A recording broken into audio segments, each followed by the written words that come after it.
in the separators provide thousands of short-circuit paths between the positive and negative plates. The problem can worsen until the cell is no longer reliable as a source of backup power.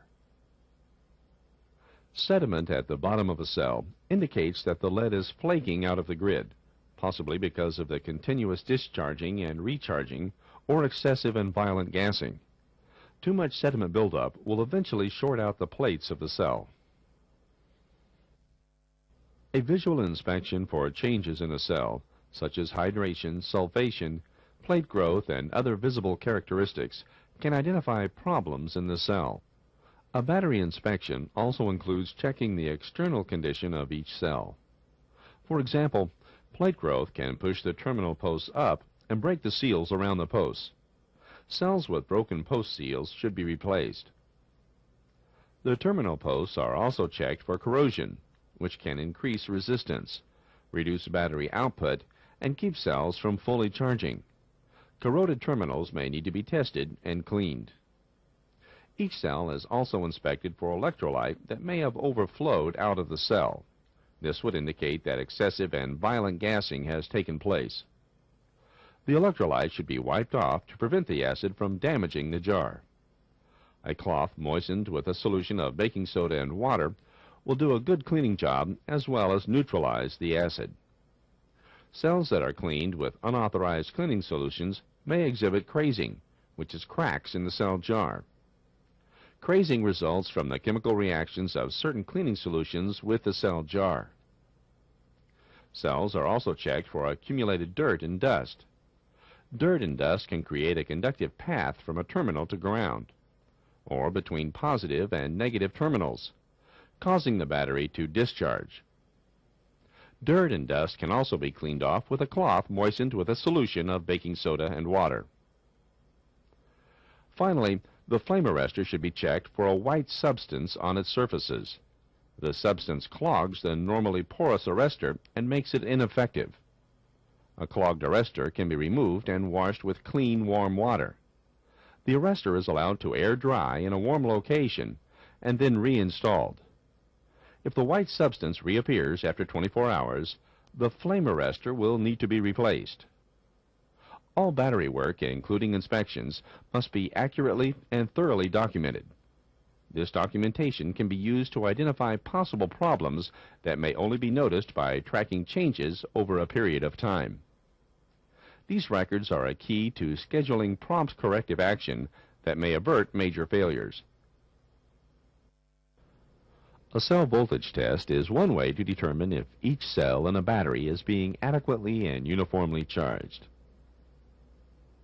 IEEE Standard 450 recommends checking pilot cell voltage once a month and all cell voltages at least once per quarter, and applied. Standard 450 also recommends that cell voltages should be checked with the battery charger in the float charge mode. The voltages are tested using an accurate, calibrated voltmeter, such as this digital volt-ohm-meter.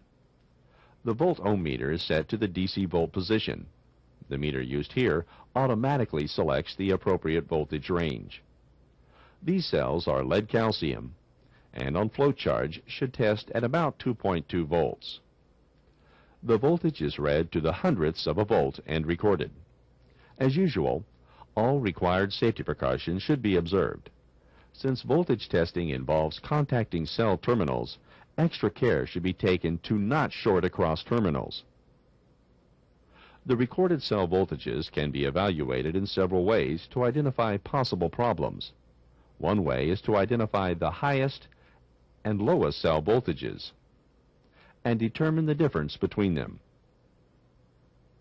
The difference is compared to high and low cell voltage differences from previous tests.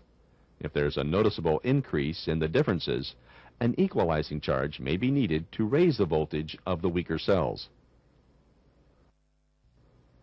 Another way to evaluate cell voltages is to determine the average cell voltage. Then each cell voltage is compared to the average. Any cell that's below the average by a specified amount should be noted. The acceptable variation from the average is typically specified by manufacturer or company standards. Here, any cell that's 5/100ths of a volt or more below the average will be noted. A third way to evaluate cell voltages is to compare them to a critical voltage. IEEE Standard 450 states that prolonged operation of cells below 2.13 volts can reduce the life of the cells. IEEE Standard 450 also states that a cell voltage of 2.07 volts or below indicates internal cell problems and that the cell may need to be replaced. Low cell voltages by themselves do not necessarily indicate a problem with the cells. They do indicate that the cells have been insufficiently charged, which can happen for a number of reasons. For example, a low float voltage setting may not provide adequate charging current for slightly weaker but still good cells. Cell voltages can also be low because of higher than normal electrolyte temperatures. Higher temperatures increase the internal discharge of a cell and result in lower cell voltage. Higher than normal temperatures may be caused by internal shorting. If this is the case, the cell should be replaced. But higher cell temperature is often caused by outside sources, such as direct sunlight and space heaters. Steps should be taken to minimize the effect of outside sources. Another cause of low cell voltage may be poor intercell connections. Poor connections increase resistance and reduce current flow in the battery. With reduced current flow, weaker cells may not become fully charged and, as a result, will have lower voltages. The resistance from a poor connection can also cause heating. Excessive heating of high-resistance connections can melt the terminals. In extreme cases, poor connections can cause battery fires. Poor intercell connections are sometimes evident by visible corrosion at the terminals, but a terminal connection can look good and still not be good. One way to check connections is with resistance testing. Connection resistance is commonly measured using a microohmmeter. A recommended practice is to connect one probe of the microohmmeter to the positive terminal of a cell and the other probe to the negative terminal of the adjacent cell. This microohmmeter applies a 25 amp test current across the intercell connector and electronically calculates the resistance. It's a good practice to start taking resistance readings at one end of the battery and work toward the other end. Each microohm resistance reading is recorded. Normal resistances can vary with the size of the battery. According to IEEE Standard 484, a resistance reading for a new installation is suspect if the connection has a resistance that's 10% or 5 microohms higher than the average resistance for each type of connection. An example of a type of connection is all intercell connections. Another type is all inter-tier connections.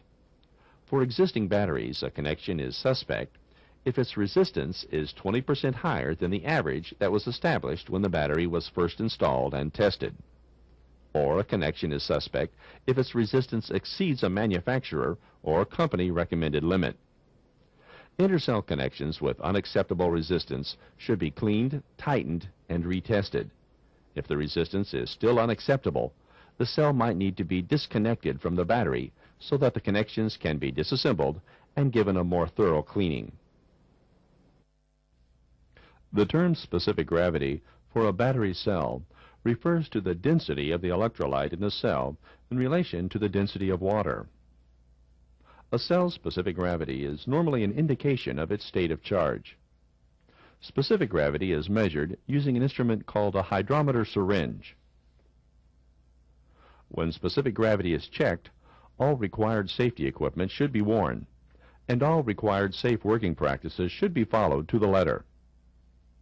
To measure cell specific gravity, the syringe nozzle is inserted into the cell. The bulb is squeezed and released to draw a sample into the barrel. Some cells have a sampling tube. If electrolyte is taken from a sampling tube, the first sample is discharged into the vent well. Specific gravity isn't read from the first sample because the electrolyte in the sampling tube doesn't mix with and isn't representative of the rest of the electrolyte in the cell. A second sample is drawn for the specific gravity reading. While a sample is being drawn, The syringe is held vertically so the float doesn't touch the sides of the barrel. Enough electrolyte is drawn to lift the float off the bottom of the barrel, but not so much that the float hits the top of the barrel.